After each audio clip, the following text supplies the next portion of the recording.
Mob justice না শিক্ষার্থীরা বলেছেন যে তাদের হ্যাঁ, শিক্ষার্থীরা তাদের আন্দোলনে নামছে, একই অবস্থা যে শিক্ষার্থীরা তাদের যে আন্দোলনে নেমেছে তাদের ন্যায্য অধিকার আদায়ের জন্য নেমেছে। আপনি দেখেছেন কিভাবে পুলিশ ছাত্রটার উপরে কিভাবে আপনার লাঠিপেটা করেছে। এটা কি কোনো আপনি সভ্য সমাজে কি এটা আমরা আশা করতে পারি?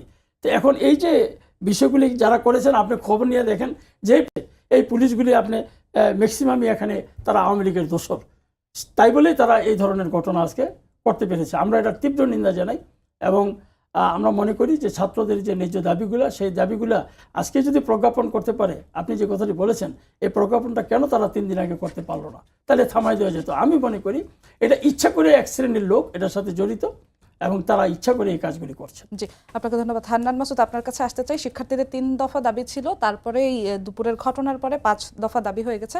তার মধ্যে থেকে আমি 3টা দাবির কথা বলতে চাই। যারা বলেছেন স্বরাষ্ট্র উপদেষ্টা জাহাঙ্গীর আলম চৌধুরীকে শিক্ষার্থীদের কাছে এসে ক্ষমা চাইতে হবে এবং জবাবদিহি করতে হবে। 3 নম্বরে বলেছেন আন্দোলন চলাকালে সব শিক্ষার্থীদের সুরক্ষা নিশ্চিত করতে হবে, এই যৌক্তিক আন্দোলনে আর কোনো হামলা করা যাবে না, এই নিশ্চয়তা দিতে হবে।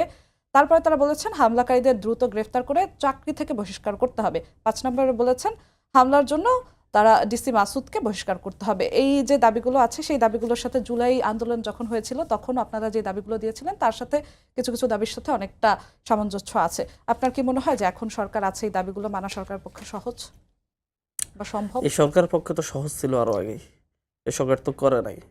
এই সরকার এরকম একটা গণহত্যার পরে কয়জন পুলিশকে অ্যারেস্ট করছে, কয়জন পুলিশকে সাসপেন্ড করছে। 1 বছর পরে এসে আপনার 37 জনকে কর্মক্ষেত্রে অনুপস্থিত থাকার কারণে আপনার হচ্ছে বহিষ্কার করছে। হত্যাকাণ্ডের জন্য কয়জনকে বহিষ্কার করছে? এই সরকার তো করে নাই। এই সরকার শুধু জুলাইয়ের নাম বিক্রি করে বসে আছে। এই সরকারকে যত কথাই বলি, এই সরকার যখন যার কাছে গেলে সরকার নিজেদেরকে সেফ ফিল করে তখন তার কাছে যায়, তখন তাকে ব্যবহার করে। সরকার মনে হয়েছে যে এক পর্যায়ে এসে একসময় মনে হইতো যে হচ্ছে না আমরা এই বৈষম্য বিরোধীদের সাথে বেশি বেশি বসলে আমরা মনে হচ্ছে সে মানুষের খুব ভালো পাবো, সাপোর্ট পাবো এবং হচ্ছে আমরা সরকারে দীর্ঘস্থায়ী হইতে পারবো, তখন তারা সেটাই করেছে। আবার যখন মনে হয়েছে যে না এখন বিএনপি ছাড়া উপায় নেই, তখন বিএনপির কাছে গিয়ে আত্মসমর্পণ করছে। সরকার আসলে হচ্ছে বসে বসে প্রত্যেকটা উপদেষ্টা বসে বসে হচ্ছে মন্ত্রণালয় চালাচ্ছে। এদের কেউই তার নিজের মন্ত্রণালয়ের চোর বাটপারগুলোর বিরুদ্ধে কোনো অ্যাকশন নেয়। প্রত্যেকটা দ্বারা ডাইকা জিজ্ঞাসা করা দরকার হচ্ছে আপনার মন্ত্রণালয় 1 বছরে কি পরিবর্তন হয়েছে। মানে আপনি শাসন ব্যবস্থার আপনার মন্ত্রণালয় কেন্দ্রিক যে শাসন ব্যবস্থা আছে সেই শাসন ব্যবস্থার কি পরিবর্তন করছেন? কিচ্ছু করা নেই। তার পছন্দের একটা সচিব আগের সচিব ছিল, সেটাকে তার পছন্দ না হলে যার পছন্দ হয়েছে সে আগের সচিবটাকে রেখে দিয়েছে, আর যার পছন্দ হয় না সে নতুন একটা তার পছন্দের সচিব এনে বসাইছে। তার সাথে যার ভালো সম্পর্ক ছিল সে আগে আওয়ামী লীগ করুক কিংবা অন্য যাই করুক, আওয়ামী লীগকে যতই তেল মারুক, শেখ মুজিবুর নামে যতগুলো বই লেখুক, তার সাথে পার্সোনাল সম্পর্ক আছে, তাকে ডিজি বানিয়েছে কোনো একটা অধিদপ্তরে। এভাবেই চলছে। সরকার একেবারে জুলাইয়ের সাথে গাদ্দারি করে বসে আছে এবং যার পরিণতি আমরা দেখতেছি বারবার। সরকার এখন পর্যন্ত হচ্ছে শক্ত স্ট্যান্ড নিয়ে বলতে পারে না যে হচ্ছে বিএনপির মুখের উপর যে হচ্ছে আমরা এগুলা আইনি ভিত্তি দিয়ে যাব, আমরা যে পরিবর্তনগুলো করতে চাচ্ছি কিচ্ছু নেই, কোনো সুনির্দিষ্ট রূপরেখা নাই। নির্বাচন দিয়ে কীভাবে হচ্ছে আপনি দ্রুত আপনি কীভাবে হচ্ছে এটা থেকে বের হয়ে যাবেন সেই চিন্তা করতেছে তারা তো মূলত হচ্ছে যদি হচ্ছে বিচারগুলো ঠিক মতো করতে পারতো, যদি তারা হচ্ছে সংস্কারের ব্যাপারে আপোষহীন হতো, তাহলে তারা খুব সহজে এই দেশে খুব সম্মান সহকারে মানে হচ্ছে নির্বাচন দিয়ে রাষ্ট্র ক্ষমতা থেকে যেতে পারতো। কিন্তু আমার তো সেই দিকে তো তারা আগাচ্ছে না।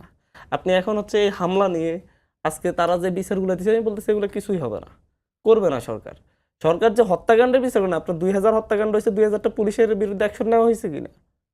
কিছুই তো হয় নাই। কয়জনকে বহিষ্কার করা হয়েছে?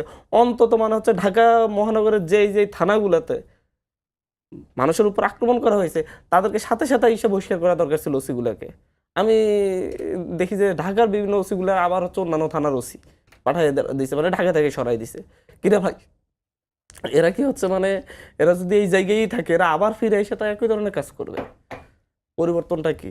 এখন থানাগুলোতে দেখেন, থানাগুলোতে যেখানে যার প্রভাব সে তার নিকটজন পরিচয় দিয়ে, সেই ওসি তার নিকটজন পরিচয় দিয়ে দিতে খুব স্বাচ্ছন্দ্য বোধ করে।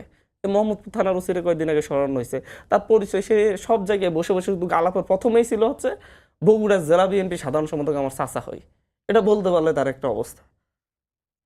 পল্টন থানার এক ওসি আমার একটা লোককে অ্যারেস্ট করছে, অ্যারেস্ট করার পরে তাকে দুইটা মামলা দিছে, দুইটাই মিথ্যা মামলা। আমি যখন পাঠাইছি যে হচ্ছে এ তো আওয়ামী লীগ করে নাই, 2022 সালের আগে ছিল, এরপর থেকে তো কোনো কিছুতেই নাই। আপনি বর্তমান আওয়ামী লীগগুলোরে ধরেন, সন্ত্রাসীগুলোরে ধরেন, যে জুলাই ছিল তাকে সে যত উপর থেকে ইয়ে আসবে সে ডিরেক্টলি তার জুনিয়র অফিসারে বলতেছে যে হচ্ছে যত উপর থেকে সুপারিশ আসবে তত বড় মামলা হবে।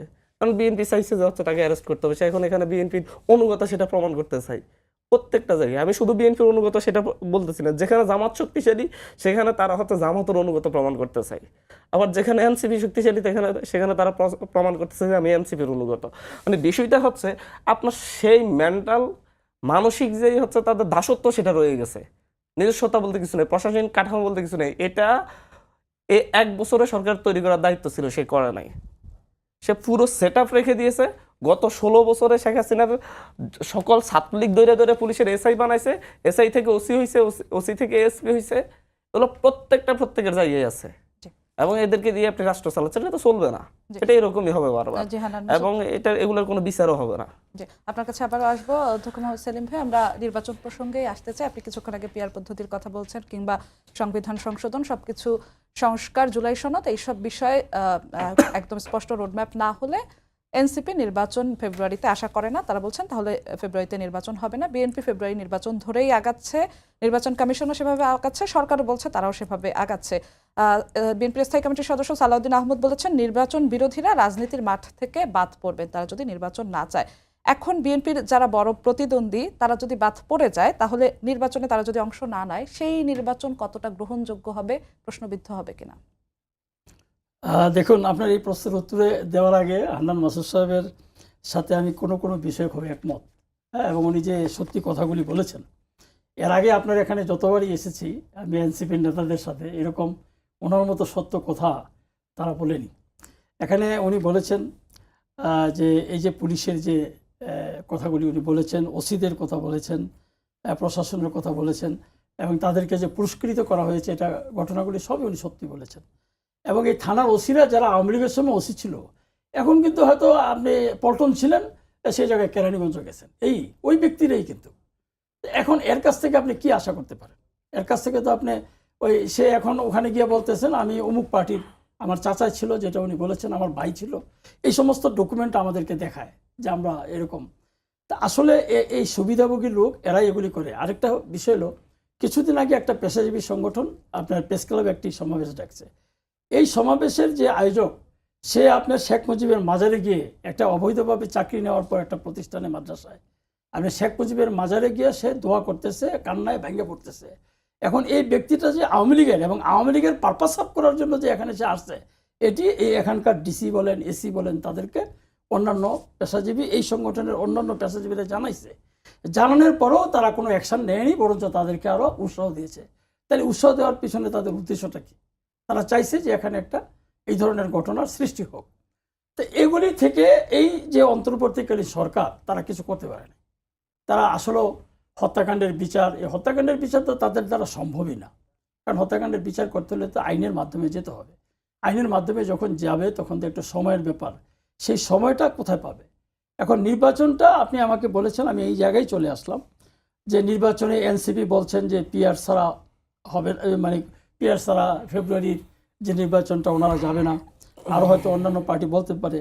আমরা কিন্তু নির্বাচন চেয়েছি ডিসেম্বরে, আমরা কিন্তু ফেব্রুয়ারির কথা বলিনি, আমরা ডিসেম্বরে চেয়েছি।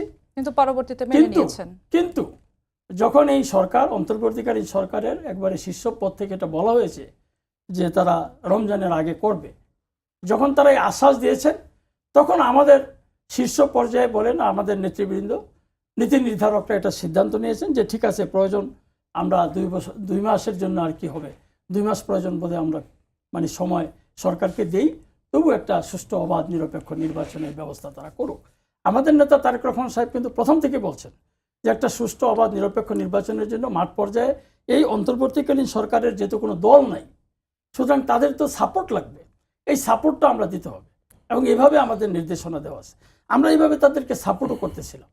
যেটা মাসুদ ভাই বলেছেন যে এখানে সরকার এক এক সময় এক এক রূপ সরকারের দেখাচ্ছে, একবার প্রয়োজন তাদের যেখানে যায় সেখানে, সেটা তারাও প্রশাসনের মতো, ওসিদের মতো।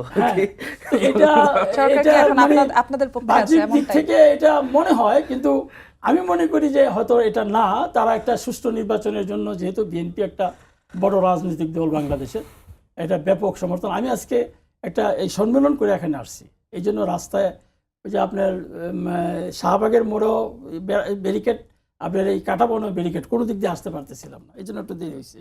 তো ওখানে আপনার হাজার হাজার জনতা, হ্যাঁ, সম্মেলনে। তো এখন এই যে মানুষের ভিতরে যে একটা মানে নির্বাচনের জন্য যে তারা মানে অপেক্ষায় আছে, কখন নির্বাচনটা হবে, আমি কখন ভোট দিতে পারবো। 17 বছর যেহেতু ভোট দিতে পারেন, এখন মানুষ এটা ভোটটা দিতে চায়। আর সংস্কারের জন্য মানুষ চিন্তা করেছিল যে ঠিক আছে, সংস্কার যদি সরকার করতে চায়, সেই জন্যই বিএনপি একটু ছাড় দিয়েছেন যে করুক। কিন্তু এই সুযোগটা সরকার নিতে পারেনি, তারা এটা করতে পারেনি। তাদের যে উপদেষ্টারা আছে, এই উপদেষ্টারা বিতর্কিত হয়ে গেছে, অনেক উপদেষ্টাই বিতর্কিত হয়েছে। এবং যার জন্য তাদের মানুষের প্রতি এই যে ছাত্র জনতার যে আন্দোলনটা, এটা তো আমরা দিন রাত পরিশ্রম করেছি তাদের পিছনে। তারা আন্দোলন করেছে, আমাদের সন্তান তুল্য যারা করেছেন, আমরা যদি তাদেরকে সেই সাপোর্টটা আমরা না দিতাম, তাহলে হয়তো তারা সেভাবে সাকসেসফুল হতো না। সেই জন্য আমরা চেয়েছিলাম যে তারা সাকসেসফুল যদি না হয়, তাহলে দেশটা এখন নষ্ট হয়ে যাবে। কারণ এই ফ্যাসিস্ট সরকার যেভাবে আঁকড়ে ধরেছে, এটাতে আমার সন্তানদেরকে এখন সাপোর্ট দিতে হবে। সেই সাপোর্টটা কিন্তু নিয়ে আমরা আসছি। এবং তারা যদি আপনার এই কাজটি না করতেন, একটা নতুন মানে দল গঠন না করতেন এবং তারা যদি ফোর্স মানে আমাদের পিছনে একটা ফোর্স ইয়াটা থাকতো তাদের, যে আমাদেরকে তারা চালাবে, আমাদেরকে তারা আমাদের ভুল ত্রুটিগুলি শুধরাবে, এবং তারা আমরা যখন যেখানে ভুল করব সেগুলি ধরবে তারা, এই ফোর্সটা নিয়ে যদি তারা কাজ করতো, তাহলে আমাদের মাথার তাজ হয়েই তারা সবসময় থাকতো। কিন্তু কারা এটা করলেন, এনসিপি একটা নতুন রাজনৈতিক দল করে আমাদের সন্তানদেরকে এটার দায়িত্ব দিলেন। দায়িত্ব দেওয়ার পরে সবাই তো ম্যাচিউরড না পলিটিক্যালি, তারা ম্যাচিউরড, তারা মেধাবী, সব ঠিক আছে, কিন্তু পলিটিক্যালি তারা ম্যাচিউরড না। যার জন্য এক একজন এক এক রকমের কথা বলে আপনার তারা মানে একটা বিতর্কিত অবস্থানে চলে গেছে। মানুষ এখন মনে করেছিল যে তাদের পিছনে আমরা গিয়েছিলাম, জুলাই বিপ্লবে অংশগ্রহণ করেছিলাম, কিন্তু তারা তো আমাদের সেই যে আশা ভরসা ছিল সেটা আমাদেরকে হতাশ করেছে। সেই জন্য এখন কিন্তু তারা ডাক দিলে আর সেই না, তাদের সাথে আপনাদের যে ঐক্য ছিল সেই ঐক্যটাই কিছুটা বিভাজন দেখা যাচ্ছে। যে আমার প্রশ্নটা এই জায়গাতেই ছিল, যদি আপনাদের বড় প্রতিদ্বন্দ্বী যারা এনসিপি জামাত, তারা যদি নির্বাচনে না আসে, তাহলে সেই নির্বাচন প্রশ্নবিদ্ধ হবে কিনা, গ্রহণযোগ্য হবে না। এখনকার আওয়ামী লীগের সময় নির্বাচন আর এখনকার যে এই সরকারের আমলে যে নির্বাচন হবে, এটা কিন্তু এক না। কারণ এই সরকারের নির্বাচনটা দেখা যাচ্ছে যে জনগণ স্বতঃস্ফূর্তভাবে এখানে আসবে ভোট দিতে, এবং ভোট দিতে আসার পরে তারা তাদের পছন্দসই ব্যক্তিকেই তারা ভোটটা দিতে পারবে। কারণ এখানে মানে ভোট ডাকাতি এগুলি কিন্তু এখন আর হবে না। তো সেই জন্য আমি মনে করি যে বড় বড় দলগুলো না থাকলে ভোট ডাকাতির তো দরকারও পড়বে না। অন্যান্য পার্টি এখানে দেখবেন হয়ে যাবে, আপনার অনেক লোক স্বতন্ত্র দাঁড়াবে, যারা নাকি মনে করেন যে হয়তো একটা রাজনৈতিক দলে তারা ইলেকশন করতো, কিন্তু সেই দলটা করছে না, তখন তারা হয়তো ইন্ডিপেন্ডেন্ট ইলেকশন করবে, এবং তাই সেই যদি যোগ্য হয় সে বাইরে আসবে। জি, আপনার কাছে আবার আসবো। হান্নান মাসুদ, আপনার কাছে আসতে চাই। মির্জা ফখরুল ইসলাম আলমগীর আজকে একটি মন্তব্য করেছেন যে নির্বাচনকে বানচাল করতে নিত্য নতুন দাবি তোলা হচ্ছে। আপনাদের তরফ থেকে অনেক দাবি আছে, গণপরিষদ নির্বাচন, তারপর সংসদ নির্বাচন, জুলাই সনদের আইনি ভিত্তি, সবকিছু মিলে ফেব্রুয়ারির মধ্যে আপনাদের দাবি, এইসব দাবি যদি মানা সম্ভব না হয়, তাহলে কি ফেব্রুয়ারিতে নির্বাচন সম্ভব কিনা একটি প্রশ্ন। আর সত্যি আপনাদেরকে এইসব দাবি দেওয়া নির্বাচন বানচালের জন্যই কিনা? ওই আওয়ামী লীগের শাসন আমলে যদি হচ্ছে আওয়ামী লীগের দুঃশাসন নিয়ে কথা বলা হতো, তাহলে বলতো মুক্তিযুদ্ধ বিরোধী। আবার হচ্ছে 14-18 ইলেকশন আগে যখন তত্ত্বাবধায়ক সরকার চাইতো, বলতো নির্বাচন বানচালের চেষ্টা, অনির্বাচিত সরকারকে ক্ষমতায় আনার অপচেষ্টা, 1-11 গঠানোর চেষ্টা আওয়ামী লীগ বলতো। ঠিক মানে ওই বিএনপিও এখন ওই ভাষাগুলো মানে সবকিছুতে ষড়যন্ত্র দেখতেছে। আমরা তো বলছি না নির্বাচন বানচালের কথা, আমরা বলছি লেভেল প্লেয়িং ফিল্ডের কথা। আপনি লেভেল প্লেয়িং ফিল্ড তো তৈরি করতে পারতেছেন, আপনি কারে ইলেকশন দেবেন? ওই যে ভাই বললো যাচ্ছে যদি অন্য রাজনৈতিক দলগুলো না আসে, এটা তো আগে আওয়ামী লীগের মতো নির্বাচন না, স্বতন্ত্র দাঁড়াবে। স্বতন্ত্র দাঁড়া মানে ওই যে আওয়ামী লীগ যেরকম ঢামি ইলেকশন করাইছে, স্বতন্ত্র দাঁড় করায় সেরকম একটা ইলেকশন। মানে আওয়ামী লীগের আমলে আওয়ামী লীগের কাছে সহি, আর বিএনপির আমলে আসলে বিএনপির কাছে সহি। বিএনপি যদি চাই আর কি, যার যেটা পক্ষে যায়। এর বাইরে বাংলাদেশের গণতন্ত্র এই কারণেই দাঁড়ায়নি। বাংলাদেশের গণতন্ত্র 90 যখন একটা ভিত্তি তৈরি হচ্ছিল, তখন 96-তে এসে আবার মুখ থুপড়ে পড়েছে। 96 এসে যখন ঐক্যমত হয়ে যখন হচ্ছে তত্ত্বাবধায়ক আসছে, আবার 2006 এসে আবার সেটা মুখ থুপড়ে পড়ছে। 10 বছরের মাথায় এই দুইটা রাজনৈতিক দলের মানে হচ্ছে কামড়াকামড়িতে এটা হয়েছে প্রত্যেকটা ক্ষেত্রে। আবার 2 বছর রক্ত দেওয়ার পর 8 সালে আবার এসে যখন হচ্ছে একটা স্থিতিশীলতার আশা দেখেছে সবাই, তারপর আবার সেটা তত্ত্বাবধায়ক সরকার ব্যবস্থা বাতিলের মধ্য দিয়ে আবার শুরু হয়েছে। তা আমি বিষয়টা বলতে চাচ্ছি যাচ্ছে এইরকম উদাসীন হলে তাহলে এই 24 সহ তাহলে হচ্ছে এই প্রজন্মে কিন্তু জবাব দিবে। 86 পরে ছিয়াশিতে নির্বাচনে অংশগ্রহণের জন্য আওয়ামী লীগকে 91-তে জবাব দিয়েছে। বিএনপি 18 রাতের ভোটকে বৈধতা দেওয়ার কারণে এই জবাবটা পাবে। আপনার